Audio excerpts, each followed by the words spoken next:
Whenever you're ready.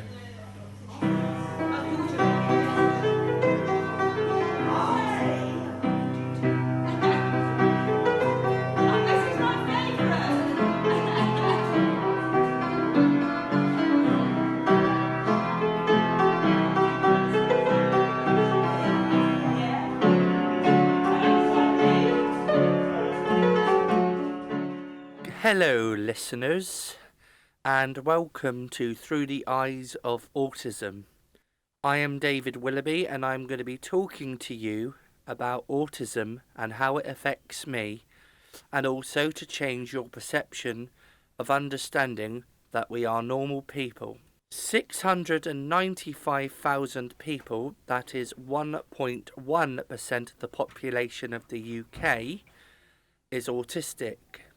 Some is severe, some are high functioning, and some people aren't diagnosed until adult life because they weren't diagnosed as children, as years ago the diagnosis wasn't around.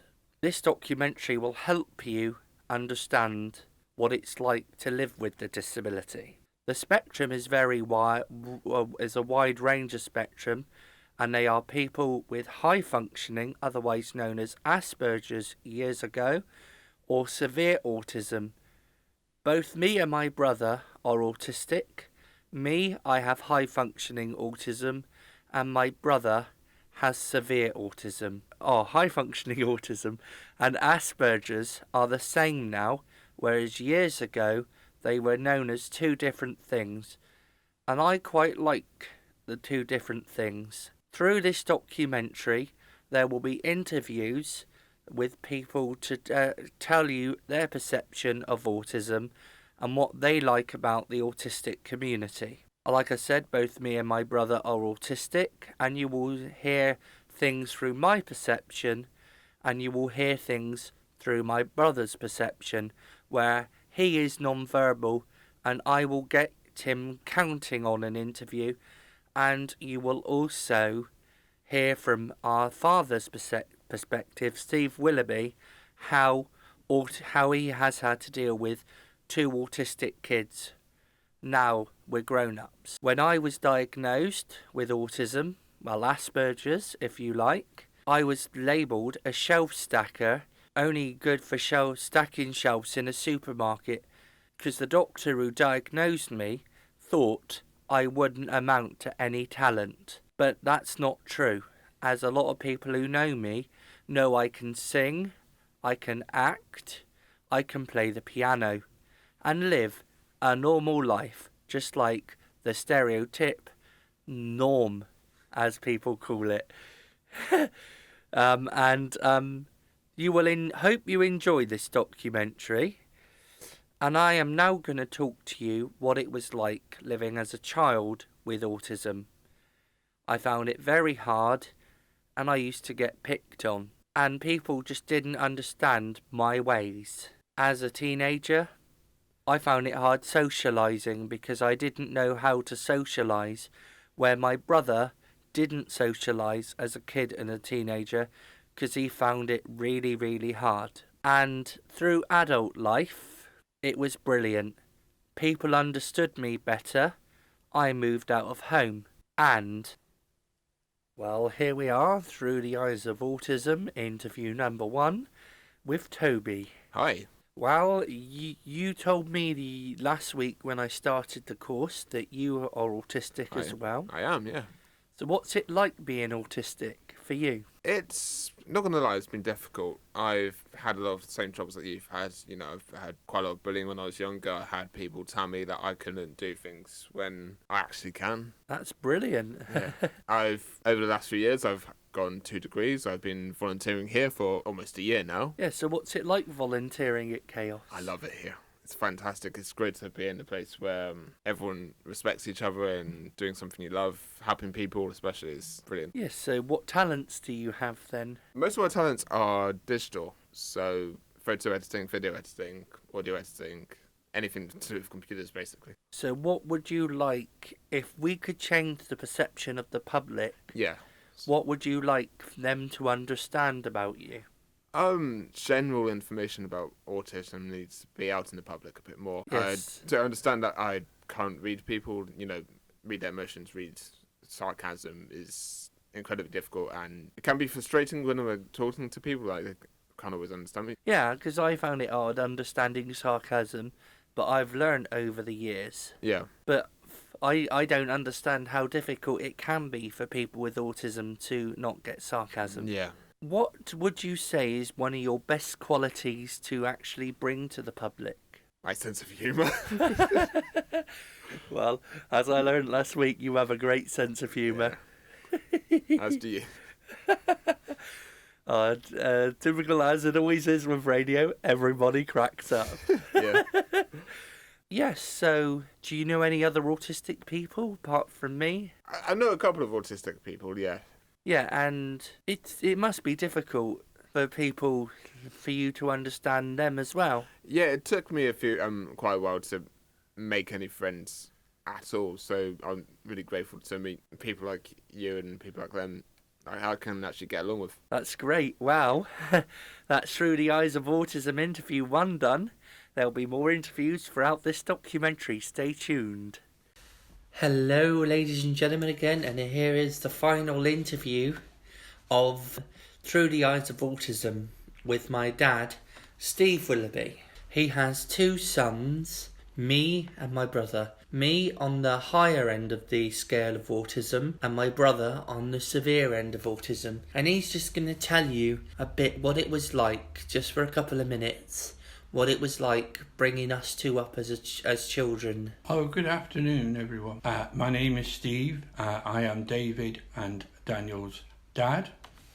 Yes, it is very, very difficult bringing up 2 young people with autism, especially ones that have at the higher end and one at the lower end.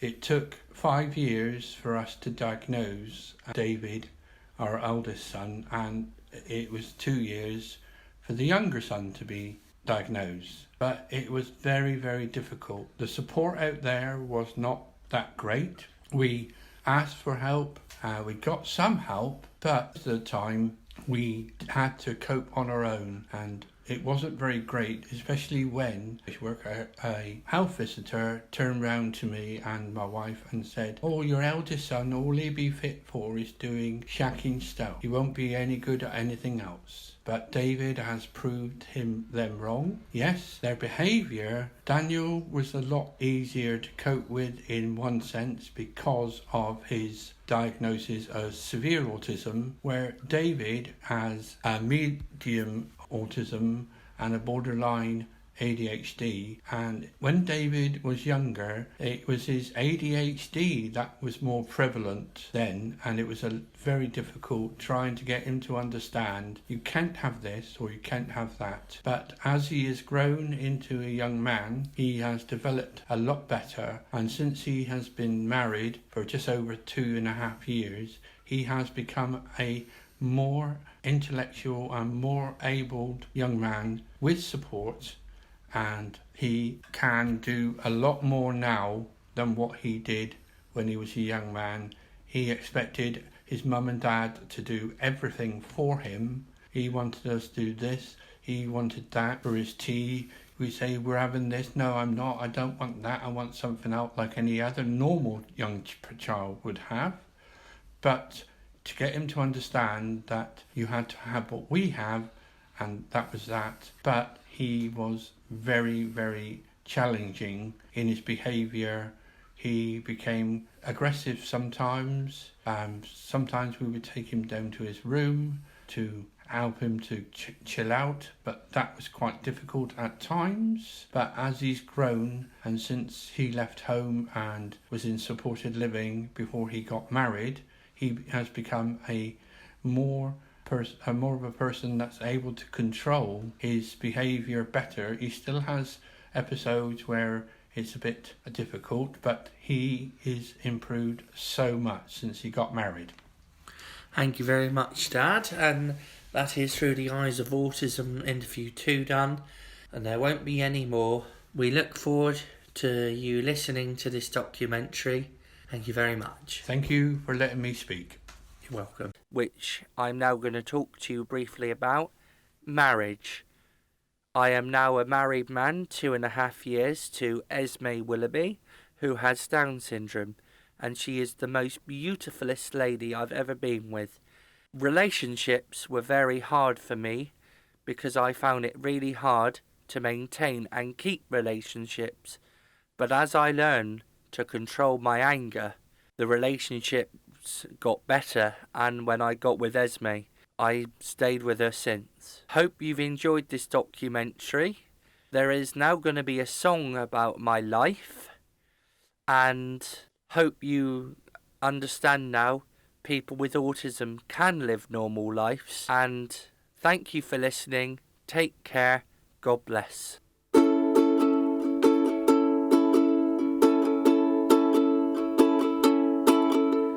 Friends and family all around, and the sound of clapping hand, joyful singing loud and proud, aren't I a lucky man? Look at me standing here on my wedding day. Even though I feel fear, I'll do it anyway. Oh yeah, I will, I'll do it anyway. Oh joy, you are my best friend, I'm going to marry you. I know this will never end, for our love is pure and true. Look at me standing here on my wedding day. Even though I feel fear, I'll do it anyway. Oh yeah, I will, I'll do it anyway. The biggest change in my life, and change can be so hard, but I don't care, I love my wife, she stole my bloomin' heart. Look at me standing here on my wedding day. Even though I feel fear, I'll do it anyway. Oh yeah, I will, I'll do it anyway. Look at me standing here on my wedding day. Even though I feel fear, I'll do it anyway. Oh yeah, I will, I'll do it anyway.